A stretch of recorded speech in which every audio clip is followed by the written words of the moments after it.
João Fernando Coutinho de Figueiredo tem sido inquestionavelmente a surpresa da concorrência às eleições presidenciais em Portugal para 2026, estando agora isolado nas sondagens em quarto lugar, ultrapassando António José Seguro.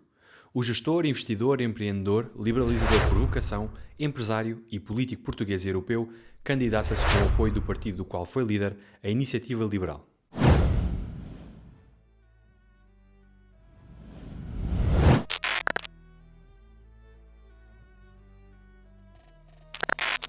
Imagina Portugal. Não é só um slogan bonito, é o ponto de partida de toda a candidatura de João Coutinho de Figueiredo. Na cabeça dele, imaginar Portugal significa trocar um país resignado por um país que funciona, moderno, virado para um futuro onde o Estado não trava quem quer criar valor e onde a liberdade individual é o centro da vida económica e social. O manifesto que apresenta o compromisso Coutinho 2031 organiza essa visão em três grandes eixos, os três Cs: cultura, conhecimento e crescimento. A ideia é simples.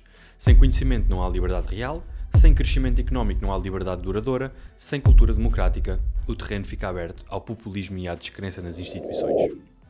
Para o candidato, o presidente deve ser o chato de serviço que, dentro dos limites constitucionais, obviamente, obriga o governo e o parlamento a atacar problemas estruturais como saúde, educação, justiça, economia e segurança social. Não com mais despesa automática, mas sim com reformas sensatas. Na saúde, Coutinho escolhe o confronto direto. Afirma que o sistema está corrupto e que não reformá-lo é ser cúmplice desta corrupção. Quando se fala de corrupção, não se limita a envelopes por baixo da mesa, fala de corrupção legal e moral, esquemas de inscrição de imigrantes sem base legal, prescrição massiva de medicamentos a falsos doentes e, sobretudo, aproveitamentos de incentivos do sistema de listas de espera por alguns médicos para faturar centenas de milhares de euros em cirurgias adicionais. O problema do Serviço Nacional de Saúde, como seria, aliás, o problema de qualquer sistema grande, é quando o objetivo final, e acho que é relativamente fácil de concordar com o objetivo final de um Serviço Nacional de Saúde, é servir bem as pessoas que dele precisam. O que é servir bem? Servir a tempo, cobrar as pessoas, impedir reincidências e já agora dar-lhes o mínimo de conforto nesse atendimento. Não é preciso muito mais que isso para dizer que o sistema funciona bem. E é nesse sentido que eu digo que falha todos os dias, porque algumas destas coisas, infelizmente, às vezes quatro falham. E isto acontece sempre quando esse interesse, neste caso dos doentes, não está alinhado com os interesses dos outros agentes do sistema, dos participantes do sistema, nomeadamente dos profissionais de saúde. A pergunta que eu faço é, quando há um aumento do tempo de espera, seja para consultas de cirurgias, quando há deficiência no atendimento, qual é a consequência prática para o prestador de saúde, no financiamento que recebe ou deixa de receber, para a produção de carreiras profissionais da comunidade de saúde? Nenhuma. Portanto, os incentivos das pessoas que fazem o sistema, e que são, de facto, os profissionais de saúde, viu-se no Covid, seguraram o sistema, eles fazem o sistema, eles são o sistema, em bom rigor, não têm os mesmos incentivos, por isso é que este caso, que ainda hoje voltámos a ter notícias do abuso do SIGIC com as cirurgias para recuperação de listas de espera nas cirurgias. Porquê? Porque os incentivos estão todos desalinhados. Aqueles incentivos, e atenção, em relação ao SIGIC, eu lembro de intervir na Assembleia da República, já lá vão 4 ou 5 anos, a dizer, eu olho para isto e vejo, isto é um incentivo tremendo, não só para pessoas abusarem das cirurgias ao fim de semana e a horas extra, mas para fazerem menos nas horas normais. Porque vê-se a ocupação dos blocos operatórios durante a semana e vê-se a ocupação dos blocos operatórios quando estão a fazer cirurgia SIGIC, é chocante. Se os blocos operatórios conseguem fazer 8 intervenções numa manhã ao fim de semana, porquê é que não conseguem fazer mais do que 5 aos dias de semana? Porque os incentivos estão a trocar. Na leitura dele, estes incentivos, muitas vezes ligados a atos em contexto extraordinário, ou seja, fora do horário normal, distorcem prioridades clínicas e drenam recursos que deviam estar ao serviço do doente, transformando assim a urgência permanente num modelo de negócio. Ao mesmo tempo, Coutinho também insiste que o problema não se resolve apenas com mais dinheiro nem a triturar ministros. Diz que o SNS é demasiado centralizado, demasiado pesado para depender apenas das decisões do Ministério e que a arquitetura do sistema e os tais incentivos estão errados de raiz. A solução que propõe é mexer a sério nos incentivos, premiar quem reduz listas de espera de forma transparente, responsabilizar quem abusa do sistema, aproximar a gestão dos hospitais e dos centros de saúde dos resultados concretos. Para o eleitor, a mensagem é clara. Se nada mudar na forma como o sistema é organizado, trocar o Ministro de Saúde simplesmente por trocar é só mudar o alvo que o sistema vai comer. Na economia e no trabalho, mantém a linha liberal clássica, obviamente, defende flexibilização das regras laborais, aproximação maior entre contratação permanente e a termo e vê a precariedade não como problema em si, mas como realidade que faz parte de um mercado de trabalho mais dinâmico, chegando a afirmar que a precariedade não é em si uma fragilidade. Para Coutinho, legislações laborais mais flexíveis criam mais oportunidades e maior progressão salarial, ao contrário do que defendem os sindicatos e boa parte da política esquerda. Os críticos respondem que isso é ignorar o lado real da insegurança, mas, na lógica da sua candidatura, o presidente deve ser um defensor ativo de reformas que tornem mais fácil contratar e despedir, apostando na atração de investimento e na mobilidade profissional. Onde a sua candidatura se torna mais controversa é na política externa e, em particular, na guerra da Ucrânia. Nas europeias, Coutrinho já tinha defendido que nenhuma opção para apoiar a Ucrânia deve ser retirada de cima da mesa, incluindo, em teoria, uma intervenção europeia no terreno, argumentando que afastar antecipadamente essa possibilidade fortalece Putin. Mais recentemente, numa entrevista televisiva amplamente partilhada, quando lhe perguntaram se, como presidente, aceitaria, no quadro da NATO, enviar tropas portuguesas para a Ucrânia, Coutrinho responde afirmativamente, justificando com a ideia de que Portugal, mesmo a milhares de quilómetros da frente, está em guerra também, pela via dos ataques cibernéticos e da pressão militar russa no Atlântico.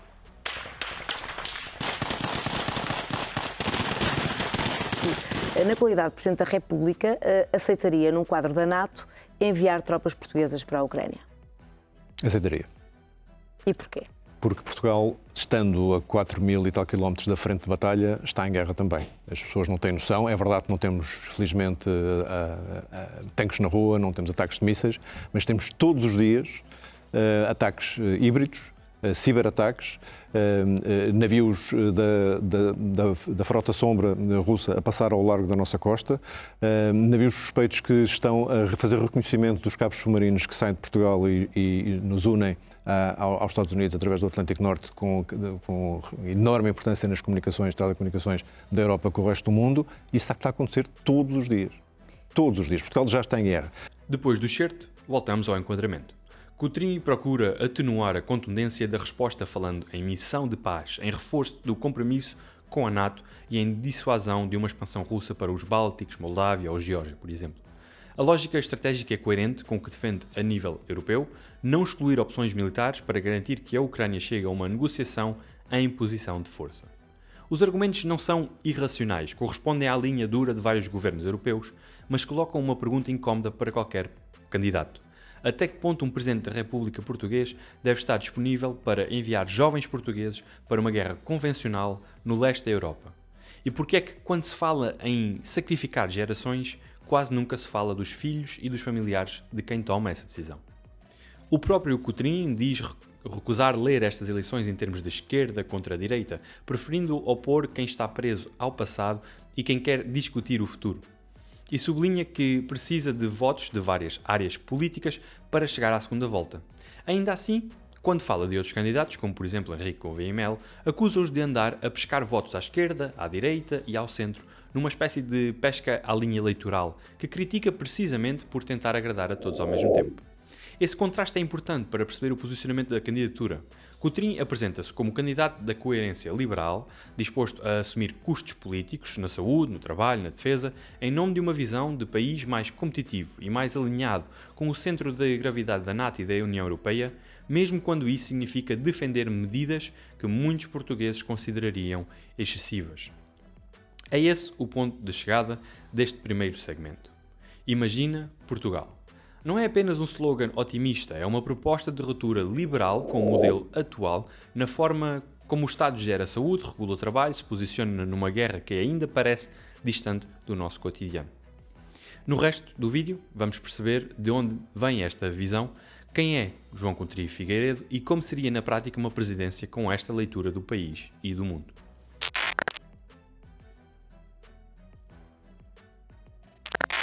Quem é João Coutrinho de Figueiredo para lá dos debates, das sondagens e do slogan Imagina Portugal? Antes da presidencial, ele é um homem de 64 anos, nascido a 24 de junho de 1961, com 4 filhos, 4 netos, uma história de vida marcada pela mobilidade, pelo trabalho e também por alguns gostos muito claros: mota, bola e alentejo. Cresceu em Lisboa e estudou na escola alemã, um colégio com regime e financiamento do Estado alemão, conhecido pela exigência e pela disciplina. Essa combinação de raízes portuguesas com formação germânica é quase um resumo do estilo que projeta hoje. Uma certa rigidez nos princípios, mas embrulhada num modo de falar relativamente descontraído, muitas vezes com um humor seco até. Mais tarde, faz a licenciatura em Economia na London School of Economics e um MBA conjunto entre a Nova e a Wharton School dos Estados Unidos, o que ajuda a explicar o à vontade com que se move entre Lisboa, Londres, Bruxelas e o seu discurso do mercado global. Profissionalmente passa por várias fases, Nutrivest, administração da Compal e da Nutricafés, presidência executiva do Banco Privado Português durante a crise, direção-geral da TVI no período de maior pressão competitiva da televisão portuguesa e mais tarde até presidência do Turismo de Portugal, onde fica associado à vinda da Web Summit para Lisboa.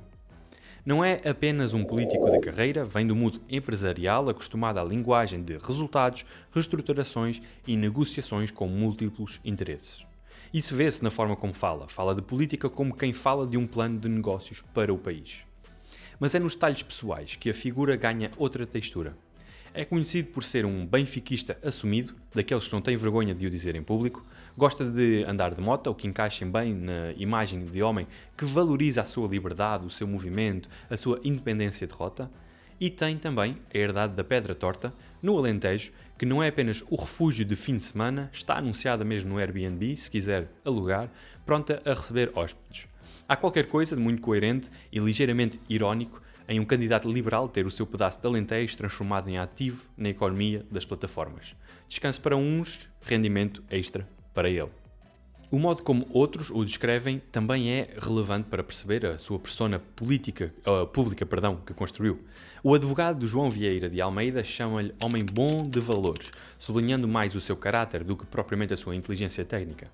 Cristina Ferreira recorda-o como diretor-geral que cumprimentava toda a gente pelo nome na TVI, do pivô à pessoa da recepção, o que reforça a ideia de proximidade e atenção a quem está na base da pirâmide. Já a apresentadora Iva Domingos resume-o em 4 adjetivos: inteligente, simpático, competente e sério. Estes retratos não garantem virtude, mas mostram como foi lido por quem trabalhou com ele de perto antes de ser o candidato liberal em cartaz. Também há um traço biográfico que pesa na sua candidatura. A sua vida adulta foi passada, em grande parte, entre empresas, conselhos de administração e cargos executivos. Só entra verdadeiramente na política partidária em 2019, quando se torna o primeiro deputado da Iniciativa Liberal na Assembleia da República. Isso permite-lhe dizer, com algum crédito, que não viveu do Estado como outros candidatos durante décadas e que traz para a esfera política a experiência de quem já teve de gerir pessoas, empresas em dificuldade e fazer ou tomar decisões impopulares. Concordo-se ou não com ele, isso molda a forma como olha para o país, como se estivesse a analisar uma organização complexa, que precisa de reestruturar prioridades e corrigir incentivos, mais do que propriamente um palco para grandes discursos ideológicos. Juntando tudo isto, o que vemos não é só um currículo arrumado, é um certo tipo de personagem política, gestor, cosmopolita, avô, benfiquista, proprietário da Pedra Torta, homem da televisão e de estrada. É a partir desta vida concreta que ele defende mais flexibilidade no trabalho, cortes na gordura do Estado, reformas duras no SNS e um alinhamento firme com a NATO. E aqui a decisão deixa de ser abstrata, não estás apenas a avaliar ideias, estás a avaliar a pessoa que as vai representar. Olhando para este percurso, para esta mistura de escolhas, convicções e interesses, é esta a figura que queres a falar em teu nome em Belém nos próximos 5 anos?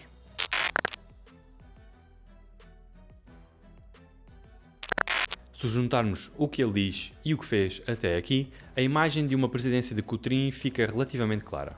Ele vê o presidente como árbitro exigente e chato de serviço, como já disse, das reformas, não como comentador diário. Falaria provavelmente menos do que Marcelo, publicamente pelo menos, mas cada intervenção viria carregada de pressão política, na saúde, a bater na corrupção legal e moral e nos incentivos que pagam melhor o caos do que a eficiência. No trabalho, a apoiar a flexibilização e a ideia de que a precariedade não é em si uma fragilidade. Nas contas públicas, a insistir em cortar gordura do Estado antes de pedir mais impostos. Na defesa e na Ucrânia, alinhado com a linha dura da NATO, incluindo a disponibilizar para enviar tropas em missões de paz, se os aliados assim o exigirem. Isto traduz em escolhas concretas. Num conflito sobre o pacote laboral, veríamos provavelmente um presidente que respeita o direito à greve, mas que coloca politicamente ao lado da reforma, mesmo contra forte contestação. No impasse sobre o SNS, alguém que rejeita mais dinheiro em cima do mesmo modelo e pressiona para mexer nos incentivos que, na sua leitura, alimentam desperdício e abuso. Numa escalada no leste, um chefe de Estado que falaria ou fala de compromissos internacionais e dissuasão, mais do que a neutralidade e prudência. É uma presidência pensada para empurrar o país para um choque liberal, mais mercado, mais flexibilidade, mais alinhamento militar com o núcleo da NATO e da União Europeia. Para alguns, isto é precisamente o que falta. Um presidente que não tenha medo do custo político, que não esconda as decisões difíceis atrás da palavra consenso e que trate o país como uma organização que precisa de ser reestruturada a sério. Para outros, é um sinal de alarme. Um chefe de Estado disposto a aceitar mais insegurança no trabalho em nome da flexibilidade, mais risco de envolvimento militar em nome da credibilidade externa e uma trajetória económica que pode aprofundar desigualdades internas.